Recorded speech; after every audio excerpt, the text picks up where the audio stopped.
হ্যাঁ ভাই। হ্যাঁ ভাই। শুনুন শুনুন, এক মিনিট একটু সময় দেওয়া যাবে 2 মিনিটের জন্য? কে আপনি কি করতেছেন? ভিডিও করেন আপনি? জি ভাইয়া। কে ভাই? আপনাকে তো আমি অনেক মিডিয়ায় কাজ করতে দেখছি, তাই আপনি বিষয়ে কিছু জানার ছিল ভাই। 2 মিনিট সময় দেওয়া যাবে? হ্যাঁ হ্যাঁ, দেওয়া যাবে। আচ্ছা ঠিক আছে, এক জায়গায় বসি। আপনি তো অনেক মিডিয়াতেই দেখি আপনার অভিনয় গুলো, আপনার সবকিছুই ভালো লাগে। তো আপনি হঠাৎ অভিনয় বা মিডিয়াতে কাজ করার আগ্রহ কিভাবে আসলো? ভাই আমার স্বপ্ন ছিল অনেক আগের থেকে।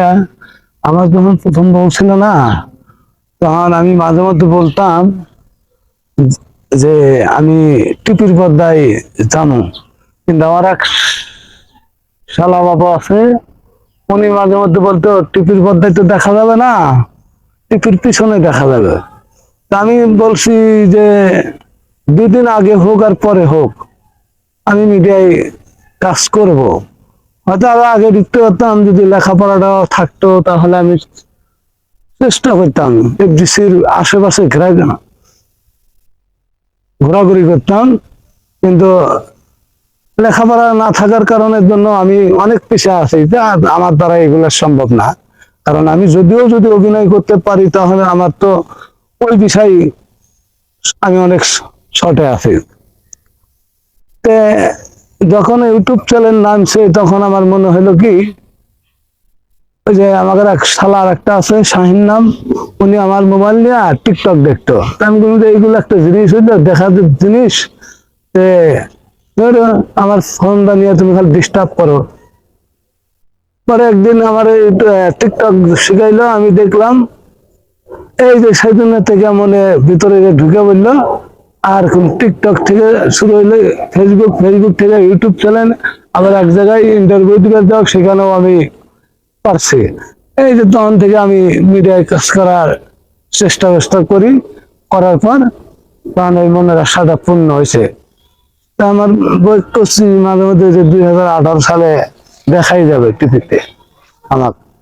2018 সালে সেই ভাগ্য হয়নি, পরে 2024-এ 22-23 এর ভিতরে আমি কাজ কাম করছি আর কি।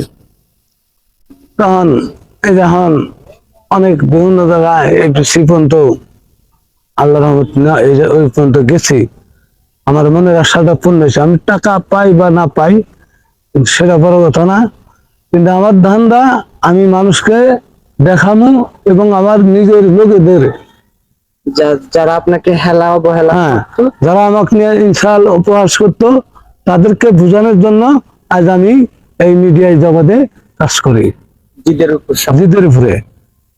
তে আমার সেই স্বপ্নটা পূর্ণ হয়েছে। এই যে এই যাত্রা শুটিং গেছিলাম,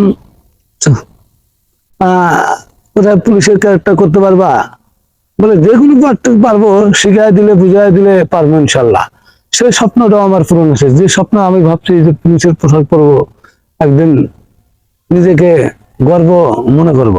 তো সেদিন পোশাক পরার পরে, অভিনয় করার পর, অভিনয় করছি অসংখ্য, একবার সে দুবার, দ্বিতীয়বার আমাকে বলতে হয় নাই। আমি সুন্দর অভিনয় করছি। করার পরে শুটিং শট শেষ হওয়ার পরে, শুটিং শেষ হওয়ার পরে আমি তখন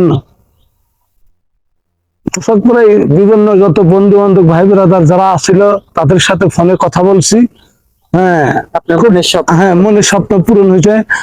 পোশাক পরা খুব একটা আনন্দ। আমি ওই দিনটা ভাবছি যে আমার টাকা পয়সা দেখ বা না দেখ সেটা দেখার বিষয় না, আমি পোশাকটা আমার জীবনের সার্থক স্বপ্ন, আশা পূর্ণ হয়েছে। এই পর্যন্তই আমার কথা। এখনো মাঝে মধ্যে আমি আমার নিজের চা নিজেই আমি দেখি। ভালো লাগলো। আমি, হ্যাঁ, ইনশাল্লাহ এগিয়ে যান, এইভাবেই দোয়া করি আপনি যেন একটা ভালোই হতে পারেন ইনশাল্লাহ।